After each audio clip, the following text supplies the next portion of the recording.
So we're going to bring in some of the functions of fascia here. And the first one is called interoception. I'm sure a lot of you have heard of this word before. So interoception is known as the seventh sense. It is the awareness of what's going on inside of your body. So when I'm asking you to notice that edge, that tension in the shoulders, which we now know is the fuzz. So we're noticing what's going on here, because the human body is capable of amazing things, and we can interpret, integrate, and regulate signals from within ourselves. Okay, but what happens if our interoception and we begin to not notice?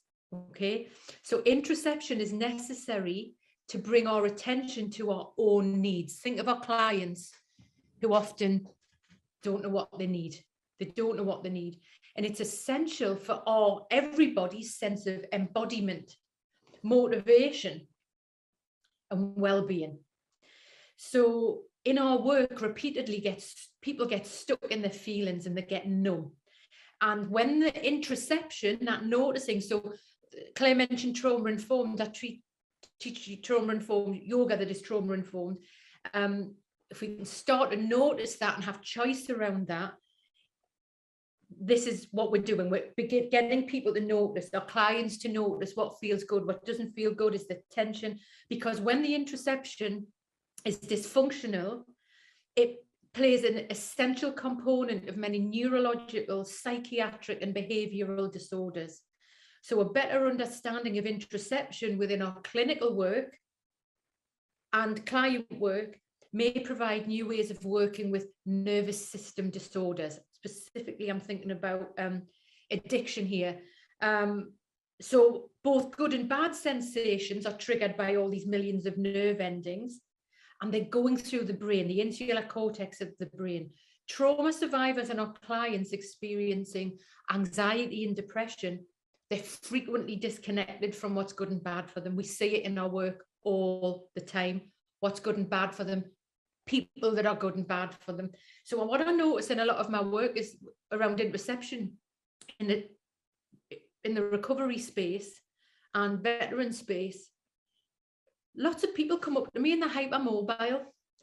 So the work here is that they don't know the edge with alcohol, with drugs.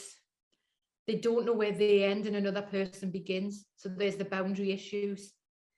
I'm just throwing that in there. And it happened just the other day when I was at the recovery college as well, another person who's hypermobile. So the work there is to notice where I would like my edge to be, bringing it into the here and now. Yeah, it's fascinating. We're just going to hear from Bezel when he talks about interoception. Greatest frustrations that I see in the tens of thousands of clinicians who I train around the world in the treatment of traumatized people is that their patients keep getting stuck. They getting stuck in having too many feelings, by being overwhelmed by fear and feeling shut down and unable to engage.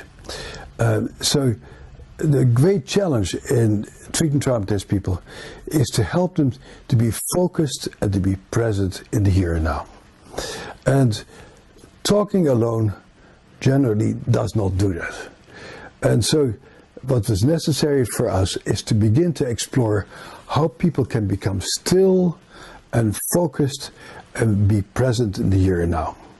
And there, a major avenue was learning about yoga and learning about traditions that are not Western traditions, not part of Western psychological traditions, but traditions that have been practiced in China and India and in Africa for thousands of years. And those are practices that have to do with, one, interoception, noticing yourself, feeling yourself, and learning how to quiet yourself down through movement like Tai Chi, through breath as you find in yoga, and through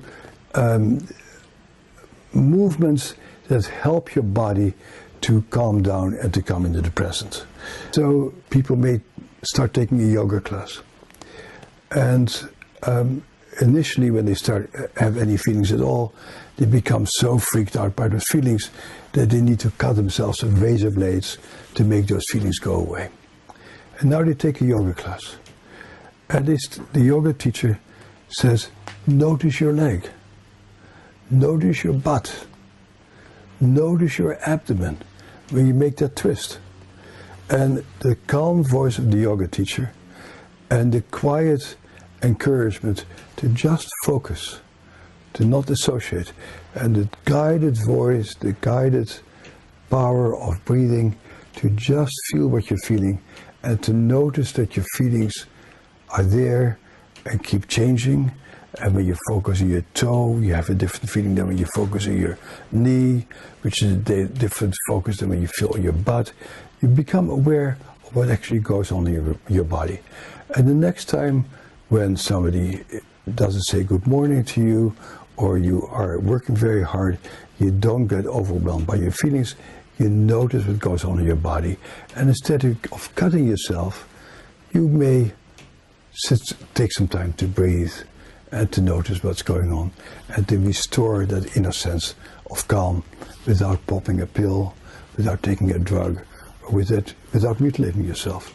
But that's a function of learning to trust yourself and to know yourself. But that can only be done if you practice and do it regularly with the guidance of somebody who trusts that you can eventually establish that sense of ownership over your own body. Try to imagine how yoga might impact your practice. Okay, so that's Bezel. I wanted to bring him in, but also I've just put a few notes in because I'm actually encouraging you really from right now. Just stretch your arm and pull your hand back. Notice your fascia now. Notice your tension. Pull it back the other way. Maybe your feet lift a leg up, which is tighter than the other. I'm encouraging you to notice your fascia in the shower in the morning. How do you want to stretch? What feels good? What does your spine need? To notice your edge. So we have that as a language. And this is quite active. I'd like you to start doing this really from now. What you know, is this interoception? Okay, am I noticing? What am I noticing? Noticing that edge. And again, I just want to make it clear that as well, for people who teach yoga, this is how you can bring it in. But also if you're working with clients one-to-one, just that notice and give it them as homework, right? Where have they noticed their edges? When are they really stiff? Yeah, just you can be creative with that. I mentioned the hypermobile. And again, someone else mentioned about working with adoptive children. I can't remember who it was, but a lot of children who, it's not just children, it's adults, but where they, again, that not noticing whether hungry or thirsty, this has happened a couple of times to me in the last few weeks, where with adopted children, where parents have adopted some children, but they can't cope because of obviously it's because of childhood trauma, what's happened, but where the child will go to the fridge and just eat and eat and eat and not stop eating because they don't know when they're going to eat again. It's that it's primal.